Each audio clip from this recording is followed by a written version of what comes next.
Prinsen og tiggerdrengen. I England lå kongen syg. Det var en god konge, der regerede mildt og retfærdigt. Men nu kunne han ikke beskytte sit folk, når kaptajn Sorteper, en forræderisk og grådig person, sendte sine soldater ud for at pine og plage folk, og samtidig stjæle fra dem. Og for at gøre det endnu værre, var vinteren dette år koldere end sædvanligt. Folk havde kun lidt at spise, og kun lidt brænde til at opvarme deres fattige hjem. De to venner Mickey og Fedtmule gjorde deres bedste for at overleve. Uden for slottet prøvede Mickey at sælge små, våde grene som brænde. Fedtmule prøvede at sælge isvafler. Køb isvafler her, råbte Fedtmule, med eller uden kulstøv. Men ingen havde penge til is. Pludselig fik Mickeys hund Pluto færden af en karet fyldt med kaptajn Sortepers onde soldater. Pluto var sulten, og han var vred, fordi slynglerne havde taget hans sidste kødben. Så Pluto løb efter dem og gøede rasende. Mickey løb efter Pluto, og i det han løb forbi en af Sortepers soldater, sagde denne: "Velkommen hjem, min prins." Kaptajn Sorteper, som hørte dette, sagde: "Dit fjols, kan du ikke se, at prinsen er oppe i sit værelse?" "Det er bare en snavset tigger," snærrede Sorteper og greb fat i Mickey. Pludselig hørte Sorteper prinsens stemme: "Hold op med det, kaptajn. Send den gode mand op til mig." Ja, sagde Peter modvilligt. Han lod Mickey gå, men jagede Pluto væk.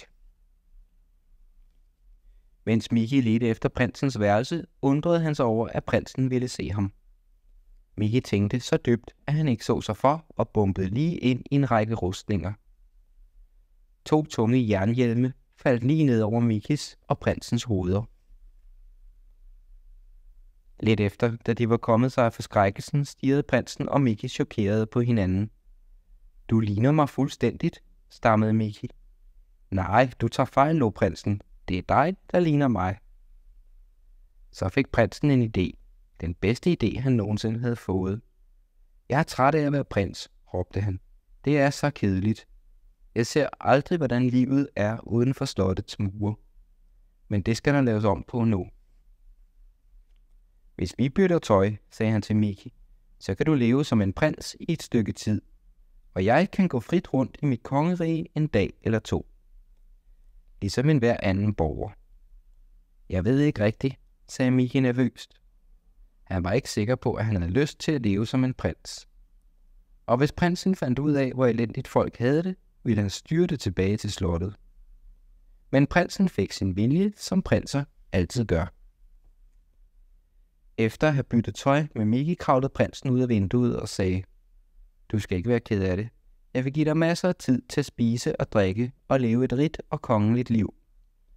"Ja, det lyder jo ikke så dårligt," tænkte Mickey. Da prinsen nåede jorden, mødte han den vrede kaptajn Sorteper. Sorteper troede, at prinsen var Mickey. "Er du nu der igen? Se så forsvinde og bliv væk," råbte han, i det han slyngede prinsen over muren. Og da prinsen landede med ansigtet i den kolde sne udenfor, kom Fedtmule og Pluto løbende for at hjælpe ham op. De troede jo også, det var Mickey. Men da Pluto snusede til prinsen, vidste han, at det ikke var Mickey. Han løb skuffet væk for at vente på den rigtige Mickey. Fedtmule troede stadigvæk, at det var Mickey. "Mickey dog," sagde han og hjalp prinsen op. "Du skulle ikke hoppe over muren på den måde. Du kunne komme til skade." Prinsen vidste naturligvis ikke, hvem Fedtmule var, og han skyndte sig væk, i det han mumlede: "Jeg er ked af det, min gode mand, men jeg skal videre. Jeg har en vigtig aftale med min skrædder, forstår du." Fedtmule var helt forvirret. Hans gode ven Mickey havde aldrig talt sådan til ham før. Da prinsen var sluppet af med Fedtmule, begyndte han at slappe af og nyde og slentre gennem byen. "Nej, hvor er hyggeligt," sagde han til sig selv. "Jeg må virkelig prøve at komme ud af slottet oftere." Prinsen fik øje på en lille hund, og da han aldrig selv havde haft en hund, begyndte han at lege med den. Men hunden havde nogle større venner, og pludselig måtte prinsen løbe for vild liv. I mellemtiden var Mickey ved at blive træt af livet på slottet. Han synes ikke, det var morsomt at få undervisning hele dagen. Ikke, når man kunne spise i stedet for. Miki slikkede sig om munden og prøvede at se sulten ud. Men Anders, prinsens tjener, ville ikke give den mindste bid til Miki. Til sidst sagde Miki: jeg er så sulten herand. Vent lidt, sagde Anders. De ved jo, at jeg skal smage på hver eneste bid først, så de ikke bliver forgivet af deres fjender. Men jeg har da ingen fjender, sagde Miki forbavset. Eller har jeg? Men nu var det for sent. Anders havde spist hver en bid.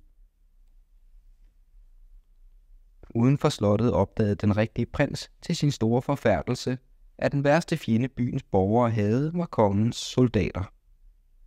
Kaptajn Sorteper havde givet sine mænd ordre til at stjæle alt, hvad de kunne finde. Vent, hold op med det, sagde prinsen vredt. Giv alt tilbage til disse rare mennesker. Men soldaterne vidste ikke, at det var den rigtige prins. De lå bare og kastede et stort græskar i hovedet på ham. Snart fandt prinsen dog på en måde at vise dem, hvem han i virkeligheden var. Han viste dem den berømte ring, som han havde fået af sin far kongen.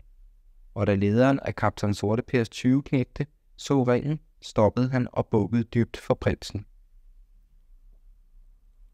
Prinsen sørgede straks for, at alt maden blev givet tilbage til de sultne mennesker.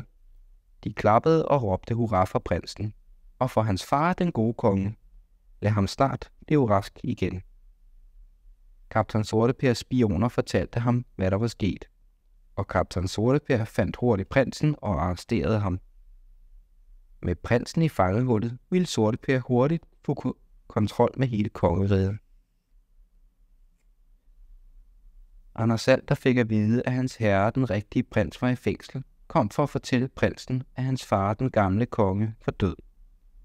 Prinsen begyndte at græde, da han hørte dette, for han holdt meget af sin far.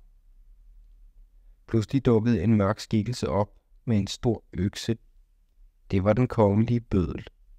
Han fortalte vagten, at kaptajn Sorteper havde sendt ham. Prinsen og Anders så forskrækket på bødlen, der nærmede sig. Men da bødlen forsøgte at slå hængelåsen i to, ramte han vagtposten oven i hovedet med siden af øksen. Så de, det var Fedtmule, der forklædt som bøddel, var kommet for at befri dem. I mellemtiden fortsatte kaptajn Sorteper med sine onde planer. Han ville have Miki kronet som ny konge. Han havde fanget Pluto, og så længe Sorteper havde krammet på Pluto, var Miki tvunget til at gøre alt, hvad Sorteper forlangte. Og ingen ville få at vide, hvad der var sket med den rigtige prins.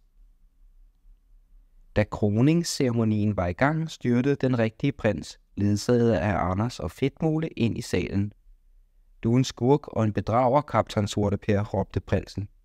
Overgiv dig straks til mig. Nå, så du er undsluppet, snærede Sorteper og trak sit sværd og begyndte at slås med prinsen. Det er godt, deres majestæt, råbte Miki. Vis ham, hvem der bestemmer her. Fedtmule og Anders gjorde alt for at hjælpe prinsen. Anders kæmpede så voldsomt, at han kom til at skære rebet til lysekronen over, så den faldt ned og ramte en hel flok soldater.